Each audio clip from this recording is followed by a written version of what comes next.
Coronavirus, la pandemia. ¿Cuáles son los síntomas? ¿Cómo se transmite?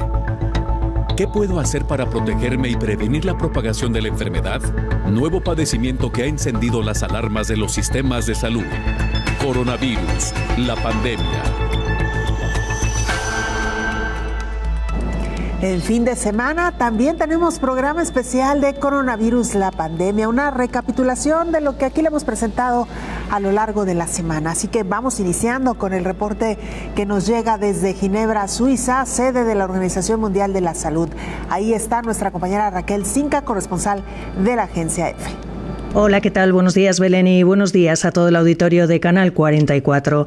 Preocupa y mucho la evolución de la pandemia en Europa. En la última semana ha aumentado un 5% el número de muertes por COVID-19, un 8% el número de casos y la incidencia por cada 100.000 habitantes supera ya los 230 casos. Es mucho más elevada que en cualquier otra región del mundo. Alemania es uno de los países más afectados. De hecho, este jueves ya se ha trasladado a algunos pacientes al extranjero ante el aumento de la presión hospitalaria. Un dato: en 100 de 400 distritos de este país solo hay una cama libre y en 50 distritos ya no tienen camas libres en cuidados intensivos. Hablamos ahora de otro país, de Austria, nuevo máximo absoluto de contagios de 15.145 nuevos casos. Mientras tanto, se multiplican ya las voces que piden medidas mucho más contundentes, por ejemplo, confinamientos e incluso que la vacuna sea obligatoria para frenar así la propagación exponencial de este coronavirus. Recordamos que desde el pasado lunes, además, en este país solo se permite salir a los no vacunados de su domicilio para ir al trabajo, a su centro de estudio o para satisfacer necesidades básicas, tales como comprar alimentos y medicamentos o ir al médico. Otro país, República Checa, solo va a permitir a partir del próximo lunes a personas vacunadas y sanadas de la COVID-19 acceder a bares, restaurantes o reuniones y estudia reimponer que todas las empresas hagan test a sus empleados. En Eslovaquia, mientras tanto, el gobierno ha ido todavía más lejos y va a imponer que los empleados que no estén vacunados ni hayan pasado la enfermedad tengan que acogerse a vacaciones sin sueldo o, si la empresa lo permite, trabajar desde casa. Y por último, hablamos de Hungría. El Ejecutivo ha anunciado allí que pronto va a obligar a todos los trabajadores públicos a vacunarse, mientras que el Colegio de Médicos ha pedido que se prohíba entrar a restaurantes o cines a quienes no tengan certificado COVID. Como vemos, situación muy preocupante en Europa, pero sobre todo en Europa Central. Reportó desde Europa Raquel Cinca para el programa Coronavirus, la pandemia. La baja inmunidad de vacunación ha sido, además de la reticencia social y sobre todo la infodemia a la inequidad en la distribución de las vacunas contra el coronavirus en Latinoamérica. 2 de cada 10 personas han recibido apenas una dosis. La sociedad mundial se ha enfrentado a una crisis sanitaria más severa y de manera individual. Las redes sociales han invadido el virus más inquietante y que daña no solo la salud física sino la mental, como es la infodemia. Esta plaga, extendida desde antes de la pandemia, ha ocasionado que algunas enfermedades prevenibles por vacunación resurjan, y ante una emergencia sanitaria como la que se vive desde hace casi 2 años, se vuelve un mal en el sistema de salud mundial. Hace un año no se tenía ningún método para atacar al virus SARS-CoV-2. La comunidad científica esperaba con ansia encontrar una luz en el horizonte con las vacunas contra este patógeno. Confiaban en que una vez que iniciara la aplicación de las dosis, comenzaría a descender el número de casos, hospitalizaciones y muertes por COVID-19. Sin embargo, la infodemia ha sido una plaga más cruel que conlleva que millones de personas eviten vacunarse. Esto genera un problema mayúsculo debido a que se corre el riesgo, advierte la Organización Panamericana de la Salud, de que resurja un brote sin control. Mientras Europa ha vivido semanas intensas de casos de COVID-19, en Latinoamérica el panorama comienza a visualizarse una sombra al aumentar las infecciones del SARS-CoV-2 y la reticencia a vacunación. El riesgo, señala la OPS, es la aparición, además, de nuevas variantes del coronavirus en la región. Pero no solo estos indicadores, como es la reticencia social y la infodemia que ha coadyuvado a la baja inmunidad, también la inequidad en la distribución del biológico en los países menos desarrollados y las cuestiones económicas al que se enfrentan las naciones. A pesar del surgimiento, avances y compromisos del mecanismo COVAX, el acceso global a inmunización es desigual. Se estima que 2 de cada 10 personas de países de nivel económico bajo, medio bajo, han recibido una dosis contra el coronavirus. Este mecanismo espera alcanzar para el primer trimestre del 2022 cerca de 2.000 millones de dosis, por lo que hizo un llamado a los países donantes y a los fabricantes a renovar su apoyo y evitar más retrasos en el acceso equitativo a las vacunas. El top 10 de los países de América Latina y el Caribe con mayor porcentaje de población completamente vacunada hasta octubre pasado eran Chile, Uruguay, Cuba, El Salvador, Argentina, Ecuador, Brasil, Panamá y Antigua de Barbuda. A un mes de que se cumpla un año del inicio de la vacunación mundial, la Organización Mundial de la Salud y la Organización Panamericana de la Salud lamentan que la meta de inmunidad colectiva en el planeta no se alcanzará a pesar de los diferentes tipos de vacuna contra la COVID-19 que actualmente se aplican. Informó Isaura López Villalobos. Esta semana sostuvimos una charla muy interesante con el doctor Héctor Raúl Pérez Gómez acerca de la manera histórica en la reticencia a la aplicación de las vacunas entre la población. Incluso en países desarrollados, la reticencia a la vacunación sigue siendo un problema. No solamente a COVID, sino a vacunas de diversa naturaleza. E históricamente, cuando surge un nuevo biológico, ocurre este fenómeno. La estimación es que aproximadamente un 20% de la población en todo el mundo que ha podido o ha tenido la posibilidad de vacunarse porque el biológico está disponible, no lo ha hecho. Y tampoco es porque exista alguna contraindicación médica para hacerlo. Es frecuentemente temor e incertidumbre lo que les lleva a tomar estas decisiones de no vacunarse. Y el problema más importante es el riesgo que se genera para el resto de la población, porque ahí está lo que viene ocurriendo en Europa en este momento, un rebrote impresionante, considerado ya para ellos una cuarta ola y en algunos de los países una quinta ola, con una cantidad de casos que excede hasta los 30,000 diarios, para el caso, por ejemplo, de Alemania, que está sufriendo un serio problema de rebrote epidemiológico, pero también Rusia, también Ucrania, también está ocurriendo con Reino Unido, y la hipótesis es que precisamente ese sector de la población que no se ha vacunado es quien de alguna manera ha propiciado este cuarto o quinto rebrote epidemiológico. Pero también recordemos lo siguiente, la población infantil no tiene vacunación aún, y en tanto no se logre la vacunación, incluyendo la población infantil de más del 80% de la población, estos riesgos van a seguir ocurriendo a nivel mundial. Por principio de cuentas, obligar a que alguien se vacune, eso es violatorio de derechos humanos, como lo sería cualquier procedimiento médico sin consentimiento del paciente o, en su caso, de la familia, cuando el paciente no está en condiciones de tomar una decisión. Pero desde el punto de vista de seguridad pública y sobre todo salud pública, pues de alguna manera interviene el principio del bien común, del bien que es para proteger a la mayor parte de la población. Entonces, si bien no puede obligarse a nadie a vacunarse, sí se puede reservar el derecho de ingreso a ciertos lugares o actividades en donde pudiera ponerse en riesgo a un importante sector de la población. Entonces, pues está como en esa línea delgada de, por un lado, resguardar la salud pública y por el otro lado, violar derechos humanos.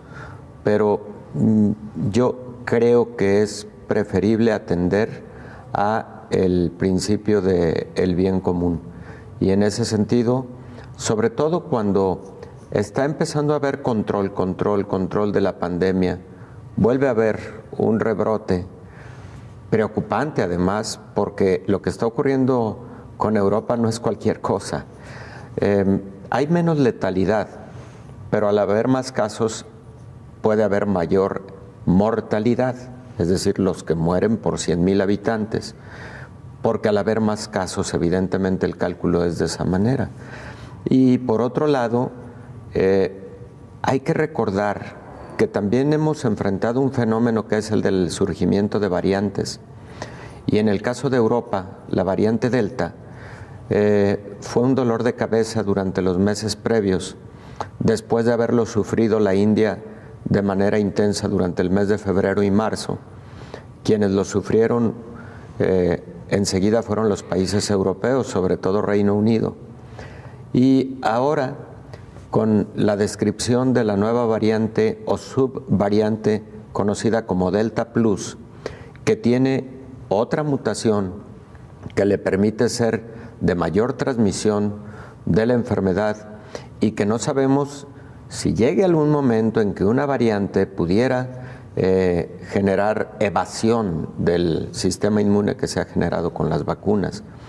Y entonces, Belén, lo hemos comentado en este espacio en múltiples ocasiones. Cuando los virus de esta naturaleza, RNA, están presentes, multiplicándose, están replicándose, están con una prevalencia importante en la población, existen muchos riesgos de mutaciones que generan esas nuevas variantes, y esas nuevas variantes se pueden comportar de manera errática en algún momento, o con mayor transmisión, o con mayor letalidad, gravedad de la enfermedad, o evadiendo la respuesta inmune generada por las vacunas, o la combinación de varios de estos factores. Se vio ya con la variante de Sudáfrica, la variante beta, se vio ya con la variante gamma, la variante que predominó en Brasil, y con la variante delta de alguna forma. La delta con mayor transmisión, las otras dos con indicios de evasión de la respuesta inmune generada por las vacunas. Entonces, sí necesitamos que esas medidas de mayor protección a la población, de hacer prevalecer la salud pública, es fundamental en estos momentos en que la pandemia parecía empezar a tener un control y vámonos de nueva cuenta un rebrote en Europa. Hacemos una pausa, es muy breve, regresamos con más información.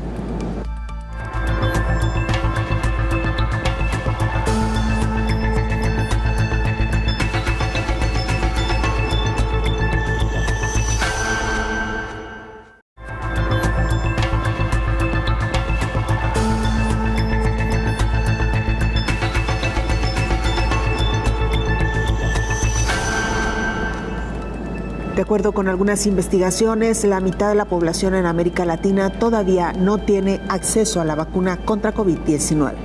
Un informe realizado por miembros del Instituto Alemán de Estudios Globales señala que aunque Chile y Costa Rica tienen tasas de vacunación más altas que Alemania o Estados Unidos, la mitad de la población de América Latina aún no ha recibido su primera dosis. A pesar de tener solo el 8.4% de la población mundial, la región ha representado casi un tercio de las muertes relacionadas con COVID-19 hasta la fecha. Esto incluye el segundo número de muertes más alto del mundo a nivel de país en Brasil y la tasa de muertes per cápita registrada más alta del mundo con Perú. Las vacunas desarrolladas en Cuba podrían pasar a formar parte de la cartera de biológico que necesitará el continente durante muchos años, señala el informe. Además, da cuenta de la horrenda cifra de muertos en América Latina y el Caribe que se produce a pesar de una población con edad media de 31 años y por lo tanto mucho más joven que la de Estados Unidos, con edad media de 38 años y medio, o Europa, de 42 años y medio. La pandemia ha expuesto brutalmente las debilidades estructurales de esta región: sistemas de salud sobrecargados y con fondos insuficientes, acceso tardío y limitado a las vacunas, desigualdades sociales profundamente arraigadas y prácticas laborales informales extensivas. Además, el informe advierte de las dietas poco saludables que conducen a una obesidad generalizada, capacidad estatal insuficiente e incoherencia, pero en general, todas las políticas han contribuido a este doloroso resultado, informó Elizabeth Ortiz. Mientras algunas personas quieren vacunarse, pero no tienen acceso a la vacuna, en otros países donde sí es accesible este biológico, las personas no quieren inmunizarse. El doctor Héctor Roll Pérez Gómez nos habló esta semana sobre cuáles son algunos de los argumentos de estas personas para no vacunarse. Y la clave, por ejemplo, está en la tercera ola mundial que se vivió durante los meses inmediatos anteriores, en que si tú analizas las diferencias respecto de las olas anteriores, nos vamos a encontrar con un factor fundamental. Las personas que perdieron la vida en la tercera ola de esta pandemia fueron predominantemente personas no vacunadas. Eso es por un lado. Por otro lado, la letalidad ocurrida durante la tercera ola fue mucho menor que con la primera y la segunda ola. En la primera y la segunda prácticamente no había ocurrido vacunación. Recordarás que la segunda ola concluyó más o menos a finales de enero. Apenas un porcentaje muy bajito de la población estaba vacunada. Entonces, se puede decir que la primera y la segunda no tenían como componente fundamental la vacunación. La tercera sí, y ya en la tercera se vio una diferencia importante. Menos letalidad, y en quienes ocurrió letalidad o gravedad y necesidad de hospitalización fue en personas que no tenían vacuna. Entonces, eso la población debe tenerlo muy claro. La vacuna disminuye riesgo de gravedad, riesgo de ir al hospital, riesgo de morir por COVID. Y la vacuna, mira, con estos 10 dedos, por decirlo de alguna manera, podemos contar el número de personas que han perdido la vida por motivo de algún evento adverso grave relacionado con la vacunación. Realmente no han ocurrido casi fatalidades en el mundo relacionadas directamente con la vacunación. ¿Han ocurrido eventos adversos graves? Sí, por ejemplo, han ocurrido lo que conocemos como anafilaxia, que son alergias graves que sí necesitan tratamiento en el hospital para lograr contener el riesgo de muerte, pero que se tratan exitosamente. ¿Han ocurrido algunos otros eventos adversos graves? Sí. Síndrome de Guillain-Barré, sí, ha ocurrido, pero en una proporción de 1 en cada 300,000 dosis aplicadas. Me refiero a algún evento adverso grave. 1 en cada 300,000 dosis aplicadas. Eso es una incidencia muy baja de eventos adversos graves. Entonces, si por un lado estamos viendo el beneficio del que acabamos de hablar y por otro lado estamos viendo ese nivel de seguridad al no tener tantos eventos adversos graves por cada N número de dosis que se aplican, ya la población debería estar más convencida. Fíjate, Belén, siguen ocurriendo muchos comentarios y que lamentablemente a veces las redes sociales dan información falsa o hacen correr información que no ayuda a este propósito, ¿no? Hay personas que siguen pensando que la vacuna va a generar cambios en nuestro código genético. Como es una vacuna de RNA, algunas de ellas, hay personas que dicen, no, pues es que eso se va a insertar en la célula humana, va a modificar el código genético y es para llegar a generar condiciones de control de la explosión demográfica. ¿En qué sentido? Bueno, es probable que estas vacunas también generen esterilidad, es lo que mucha gente piensa. No, eso es completamente falso. Han ocurrido múltiples estudios evaluando, por ejemplo, la función de producción de espermatozoides en personas que han recibido la vacuna, y se ha descartado absolutamente eso.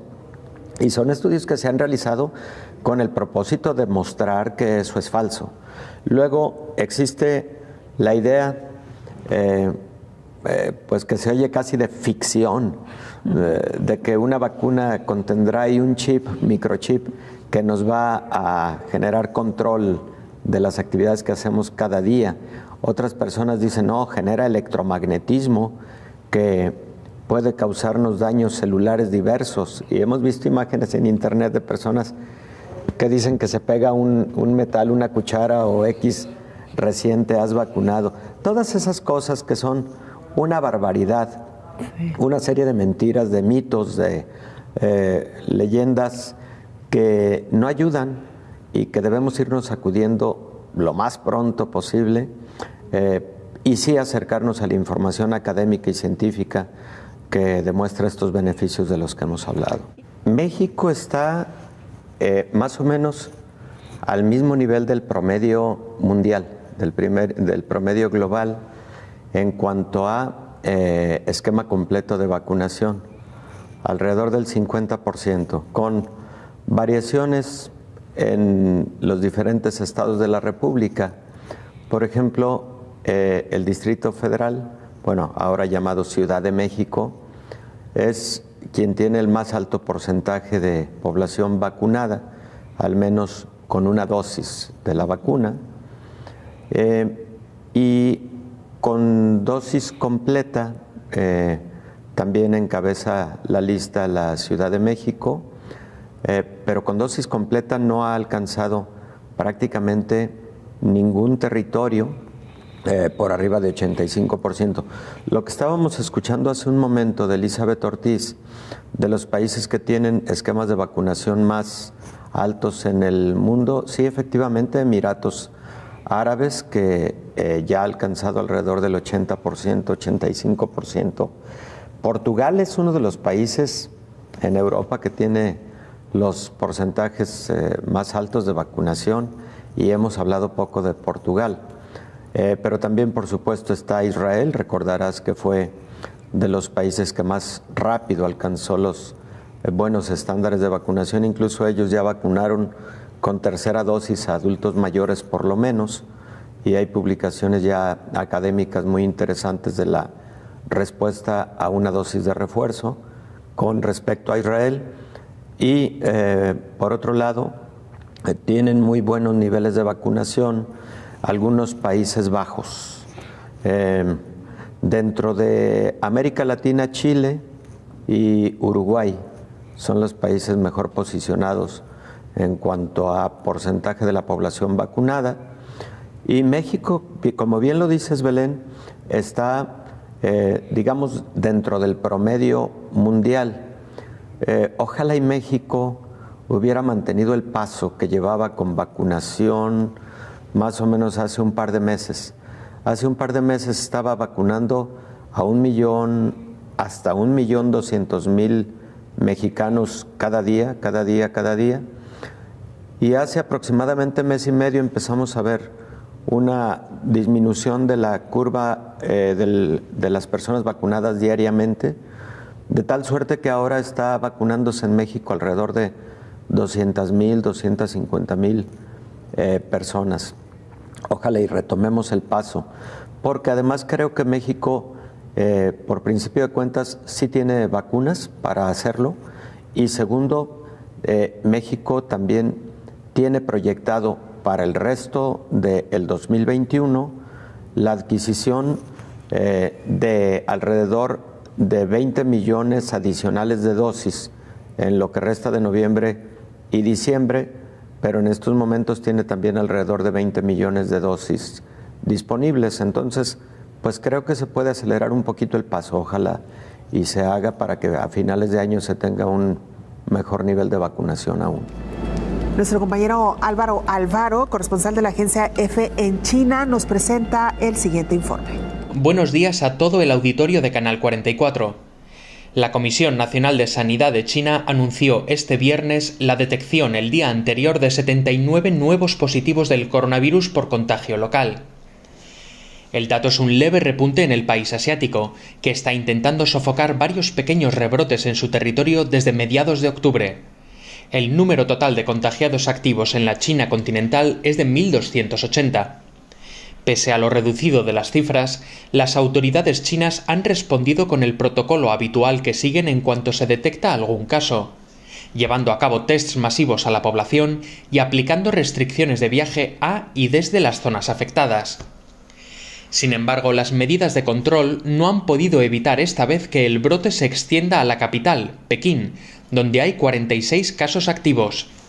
La ciudad pidió a los residentes que evitasen los viajes no indispensables y limitó las llegadas desde zonas que hayan registrado casos. Las autoridades pequinesas quieren así blindarse antes de la celebración de los Juegos Olímpicos de Invierno, que se inaugurarán en Pekín el próximo 4 de febrero bajo estrictas medidas de prevención. Se excluirá la asistencia de público venido del extranjero, y a su llegada, los atletas y los periodistas deberán permanecer durante su estancia en la capital china en un circuito cerrado que cubrirá todas sus actividades. Las autoridades quieren mantener así su política de tolerancia cero contra el virus, de la cual el gobierno chino ha hecho uno de sus orgullos. Según la Comisión de Sanidad de China, desde el comienzo de la pandemia se han registrado 4.636 muertes en el país, la última de las cuales sucedió el pasado enero. Reportó desde China para el programa Coronavirus la Pandemia, Álvaro Alfaro. Vamos a hacer una pausa muy breve, regresamos con mucho más.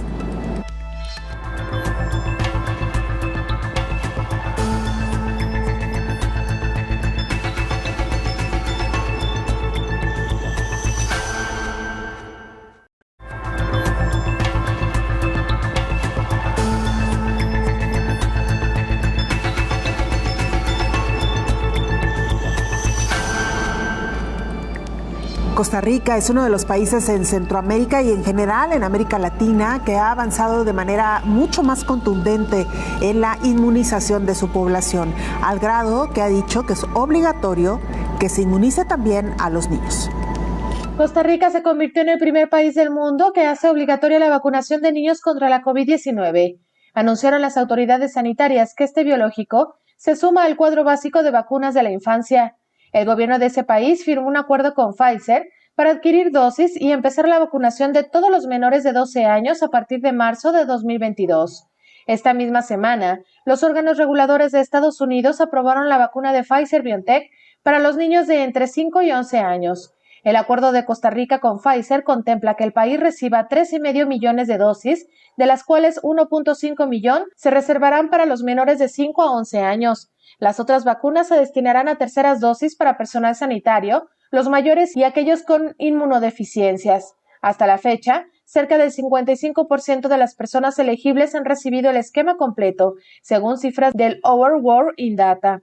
Mientras que en Estados Unidos, la decisión de aprobar la vacuna de Pfizer-BioNTech para menores de 5 a 11 años allanó el camino para que 28 millones de jóvenes estadounidenses se vacunaran. Reciben una inyección con 1/3 de la dosis que se administra a los adultos. Funcionarios de la FDA determinaron que la vacuna tiene alrededor del 91% de efectividad para evitar la COVID-19 en niños pequeños y que su respuesta inmune es comparable a la que se ve en personas de 16 a 25 años. Los investigadores no hallaron efectos secundarios de importancia, informó Rocío López Fonseca. El doctor Héctor Raúl Pérez Gómez habló esta semana de la importancia de inmunizar a los pequeños, pero en general a la población, no solamente contra COVID-19, sino con el esquema completo de vacunación, porque es la única manera de erradicar enfermedades. Ahora está cuantificado por la UNICEF, por la Organización Mundial de la Salud también, cerca de 30 millones de niños que o no recibieron o recibieron esquema incompleto de vacunación como bien lo señalas, de las vacunas ya tradicionales que forman parte de la vacunación universal. Y esto evidentemente es muy peligroso.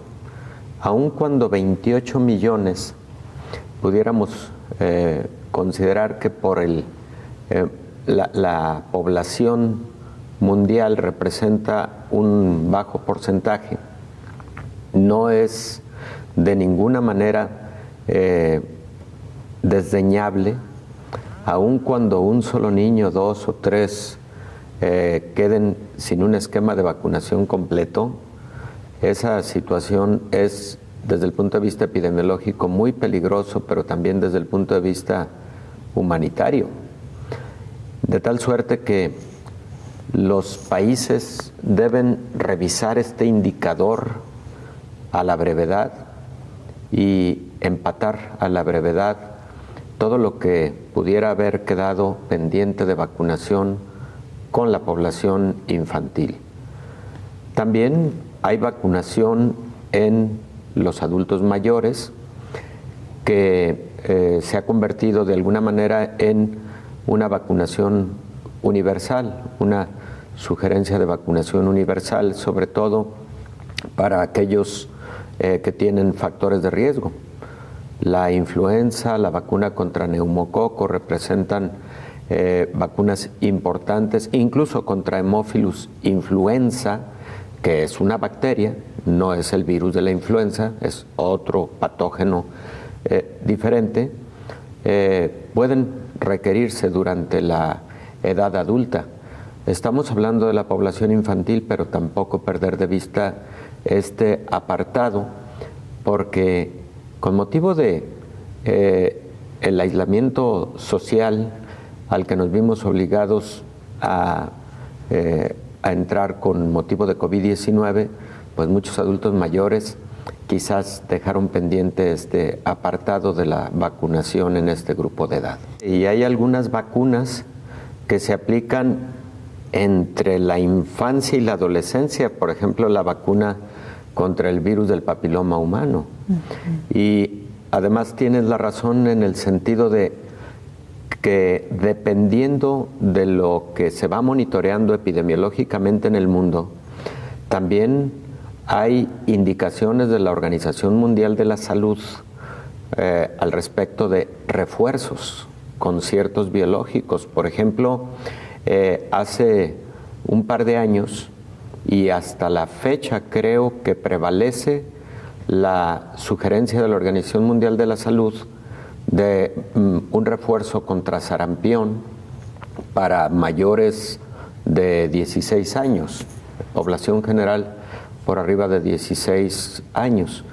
Y lo que ocurre es que se identifica en algunos lugares en el mundo algunos brotes de sarampión y por eso se ha hecho esta sugerencia. Entonces, no se escucha mucho, pero sí es parte de las recomendaciones que pueden ocurrir con alguna periodicidad por parte de las agencias regulatorias o de las agencias sanitarias mundiales como la OMS. Las vacunas se van perfeccionando año con año y hoy por hoy la mayor parte de vacunas que se utilizan en los esquemas universales son sin utilizar al patógeno en su modalidad de atenuado o de modificado. Es decir, son vacunas desarrolladas a través de biotecnología y recombinantes, lo cual significa que fueron desarrolladas para que sean solamente fragmentos de la estructura del determinado patógeno, por ejemplo, el mismo virus de la influenza, por ejemplo, el mismo virus de la hepatitis B, etcétera. Bueno, son vacunas que solamente tienen fragmentos del patógeno, de tal manera que algo que debe tener claro la población es que al aplicarse esas vacunas no nos vamos a enfermar de esa patología para la cual nos está protegiendo la vacuna.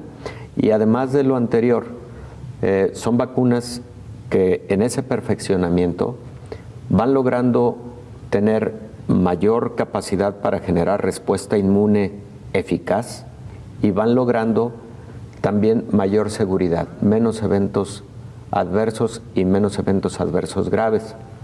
Por eso en el mundo se vacunan millones de niños cada año, pues contra sarampión, rubiola, paperas, contra difteria, tosferina, tétanos, contra hepatitis B, contra hemófilus influenza, contra neumococo, ahora ya muy pronto contra COVID-19.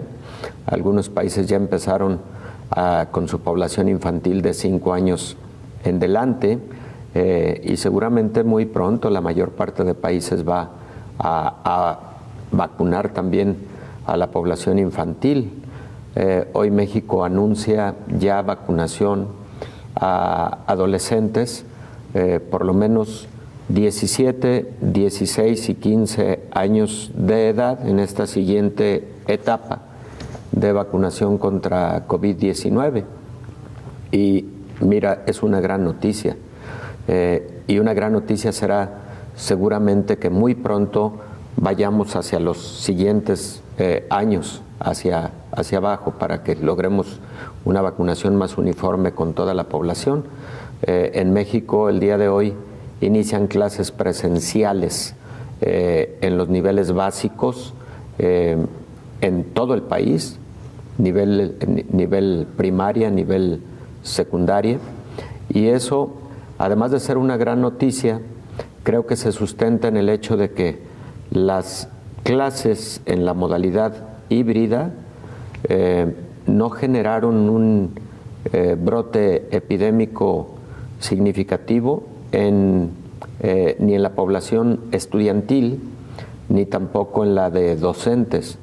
Entonces, me parece que es un momento óptimo para dar ese paso, pero qué bueno que además se visualice que se va a empezar a acompañar con vacunación a la población, por lo menos adolescente en este momento, quizás enseguida la población infantil.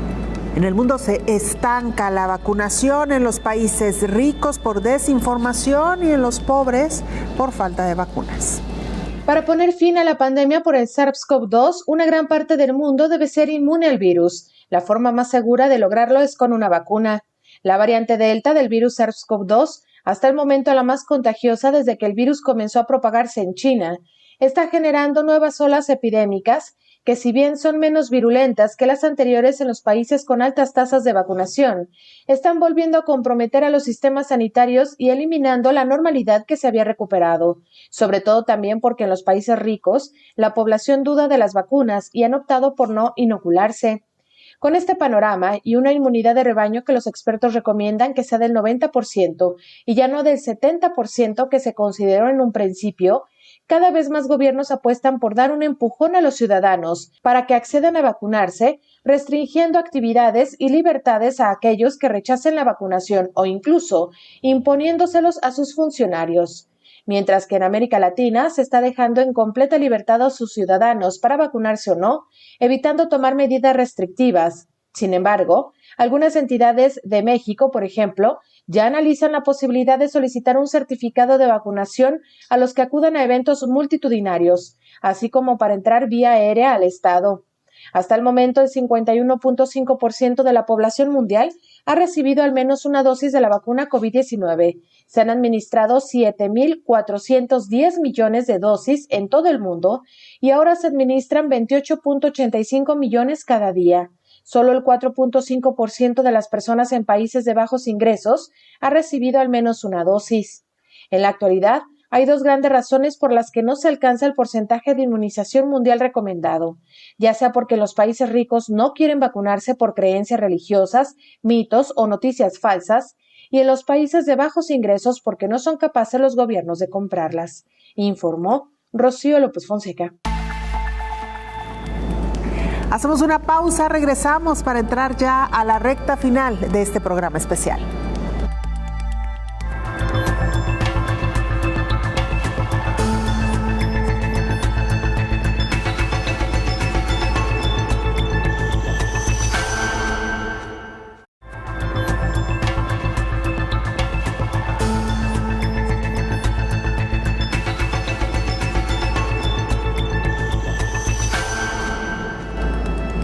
El mundo avanza en la inmunización de los más pequeños. Israel está ya vacunando a su población de entre 6 y 11 años de edad.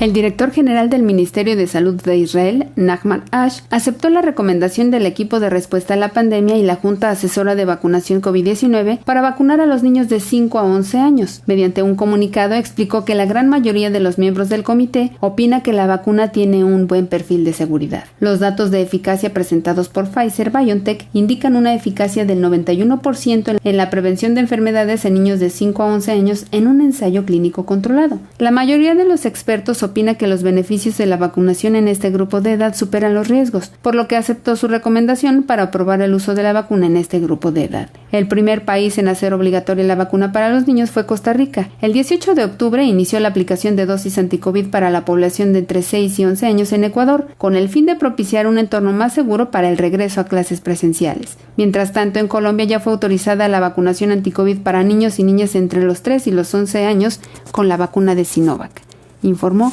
Elizabeth Ortiz. Esta semana sostuvimos una charla por demás interesante con el doctor Gregory López, gerente de Enlace Médico Científico para Sanofi Pasteur, este laboratorio que, por cierto, también ha intentado desarrollar una vacuna contra COVID-19. Él habló de la importancia de completar los esquemas de vacunación, particularmente y principalmente entre los infantes. Es un dato y un tema realmente muy importante. No digo, por ejemplo, de acuerdo con datos de la OMS y la UNICEF, nos dicen que por la pandemia por COVID-19 ha causado un importante retroceso en la vacunación infantil. Según los últimos datos publicados, 23 millones de niños no recibieron las vacunas infantiles básicas administradas, lo cual de alguna manera los deja en una situación vulnerable o susceptible a poder adquirirlas. Y ojalá y solo se tratara de adquirirlas, ¿no? De recibir un tratamiento y que se pudieran curar o recuperar su estado de salud, pero desafortunadamente el enfermarse de estos patógenos pues los puede llevar a desarrollar consecuencias que pudieran ser devastadoras o en el mejor de los casos, por así decirlo, dejarlos con secuelas, discapacitantes de por vida. Claro. Doctor, ¿se conocen las causas principales de por qué este rezago en la vacunación, en el esquema completo de vacunación de los infantes? Pues las causas básicamente a las que se debe esta situación es que, bueno, como usted no me dejará mentir, a principios de la pandemia, sí hubo ahí alguna indicación en que los esquemas de vacunación a nivel de la Organización Mundial de la Salud se interrumpieran, porque obviamente no conocíamos la transmisibilidad del virus del COVID-19. Entonces, ante esa situación, sí se recomendó dejar de hacer vacunaciones masivas como las que se venían realizando. Sin embargo, conforme fue avanzando el tiempo, la misma Organización Mundial de la Salud instó a recuperar e inclusive planteó estrategias o lineamientos que podían ayudar a tratar de recuperar las coberturas de vacunación. Entonces, realmente hay situaciones que desafortunadamente no nos han ayudado, como por ejemplo el miedo a la pandemia, ¿no? Esta situación pues obviamente lleva a que los papás por esta situación no acudan a los centros de salud o a las unidades de medicina familiar a llevar a sus niños a que reciban estas vacunas. Entonces, básicamente pues sí podría decirte que la principal razón o causa por la cual los esquemas de vacunación se han visto interrumpidos es básicamente por el miedo de la población a acudir a los centros de salud para completar los esquemas de vacunación. Doctor, yo quisiera aprovechar su presencia y aprovechar su expertise también para decirle a nuestra audiencia por qué es importante no solamente completar los cuadros de vacunación de aquellas vacunas que han quedado pendientes en medio de esta pandemia, sino también por qué es importante considerar cuando así corresponda y cuando así toque vacunar a los niños contra la vacuna de COVID-19, doctor. Bueno, es importante porque de alguna manera eso los va a ayudar a que si llegaran por alguna situación a convivir con alguna persona que pudiera estar enfermada, pudieran evitar adquirirle y desarrollar la enfermedad y desarrollar complicaciones, y la otra es que si llegaran a adquirirla y desarrollarla, el desarrollo y la evolución de la enfermedad va a ser mucho más leve que si no tuvieran la vacuna aplicada. Asimismo, con ello se desarrollarán menos secuelas o menos consecuencias graves que pudieran llevarlos a la hospitalización. Entonces, realmente el aplicar una vacuna conlleva a que los niños tengan una protección y evita no poner en riesgo su vida. Y eso aplica para las vacunas de COVID, como para las vacunas de difteria, tosferina, hemófilis influenza tipo B, tétanos, poliomielitis, hepatitis B, sarampión, rotavirus, entre otros. Claro. Doctor, ¿qué le diría a aquellos padres de familia que aún tienen ciertas reservas o dudas sobre la seguridad de las vacunas para los menores? Pues yo los invitaría a que tuvieran confianza en ellas mismas. Si una vacuna se le aplica a un chiquitito, a un bebé, pues no es una vacuna que se esté probando, es una vacuna que ya tiene estudios previos en donde se ha demostrado que son eficaces, en donde se ha demostrado que son sumamente seguras, y entonces con base a ello es que se decide empezar a aplicar en la población. Entonces, cuando las vacunas ya están en un centro de salud o en un médico particular para ser aplicadas, no es porque se esté probando algo nuevo, es algo que ya tiene mucha evidencia de que efectivamente son seguras. Entonces, yo la invitación que haría en ese sentido es a creer en las vacunas, a realmente proteger a nuestros niños. Al final del día, y no solo a los niños, adolescentes, adultos jóvenes, adultos mayores, la vacunación es considerada como un acto de amor. Yo protejo a todas las personas que yo quiero porque no quiero que desarrollen complicaciones o que estén en un hospital o que pierdan la vida. Entonces, la invitación es a creer en estas vacunas. Y créanme, además, México tiene el mejor esquema de vacunación, ¿no? Inclusive tenemos una de las vacunas más avanzadas, que es la vacuna hexavalente, la primera vacuna combinada que protege contra 6 enfermedades, para la cual solamente se requieren 4 dosis que se aplican a los 2, 4, 6 y 18 meses. Tienen una mayor alta de aceptación por parte de los padres porque son menos reactogénicas, y entonces eso favorece que los niños tengan sus esquemas completos y que aparte estén protegidos contra estas 6 enfermedades. Claro, en la experiencia, doctor, ¿qué nos ha dicho sobre estas vacunas ya existentes, sobre todo con aquellas enfermedades que están prácticamente desapareciendo ya del planeta? Exactamente.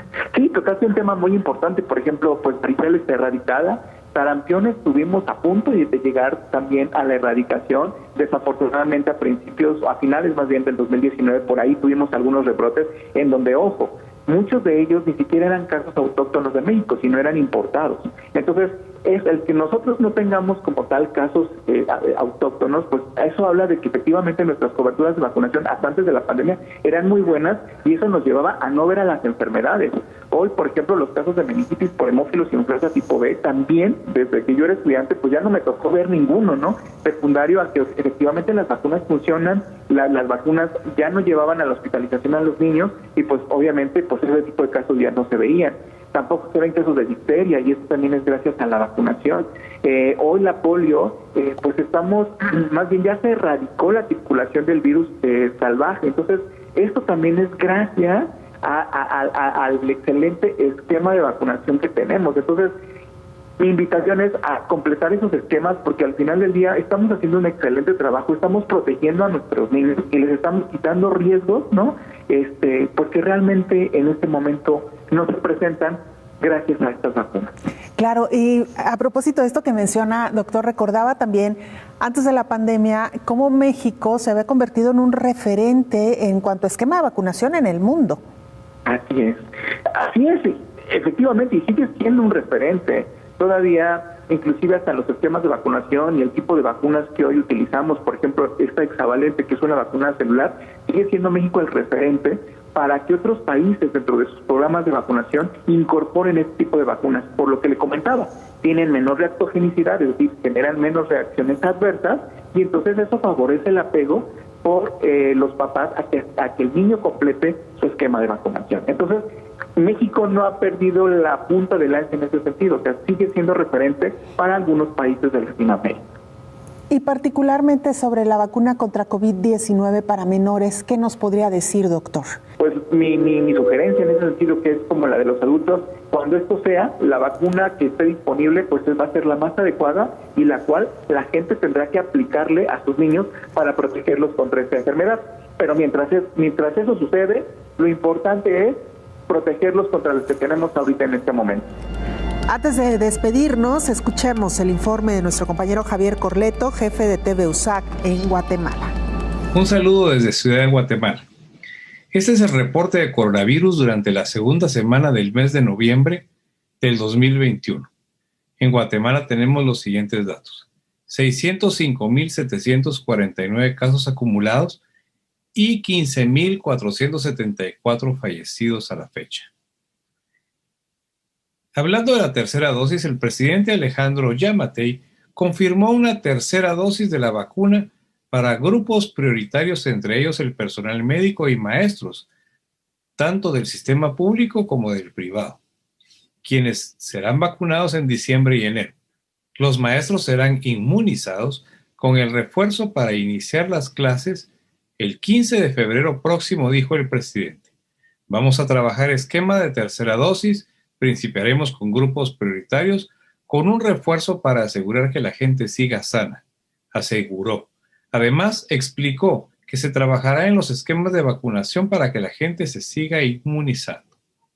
Así que con los maestros en primera línea y todo el personal que tiene que ver con hospitales privados y públicos, se iniciará la vacunación el próximo mes de diciembre con la tercera dosis. Actualmente en Guatemala se han vacunado 8.8 millones de personas y de estas 3.3 millones tienen el esquema completo. Con respecto al dinero para atender el COVID-19, el Ministerio de Salud informó que está a la espera de que les den la cuota. El Ministerio, a través de la Ley de Emergencia para la Atención de la Pandemia del COVID-19, actualmente permanece en cero, es decir, que el dinero no ha sido transferido a dicha cartera. La información fue confirmada por el viceministro administrativo Ariel Hernández en una citación con la Comisión de Previsión y Seguridad Social del Congreso, donde se justificó diciendo que no tenían cuota financiera por parte del Ministerio de Finanzas. Esto para ejecutar, pero que estaban a la espera. La ley de carácter temporal y que vence en diciembre de este año fue aprobada el 12 de septiembre en el Congreso luego de la solicitud de varios médicos.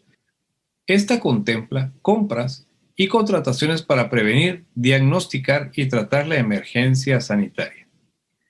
Esperan repunte de COVID-19 a finales de este año y principios del 2022, manifestó el viceministro de Hospitales Jorge Meneses, que podría haber un incremento de contagios, que actualmente el país registra una disminución de casos de coronavirus, a lo que atribuyó que se debe a las medidas que el Ministerio de Salud ha tomado, pero que también al comportamiento natural de la enfermedad.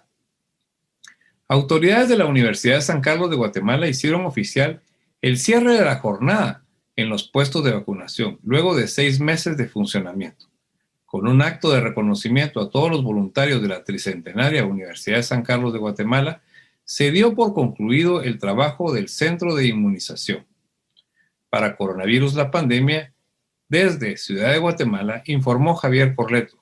Nos vamos. Muchas gracias por habernos acompañado. Le invitamos para que nos sintonice en la siguiente emisión de Coronavirus la Pandemia. Que tenga un excelente sábado.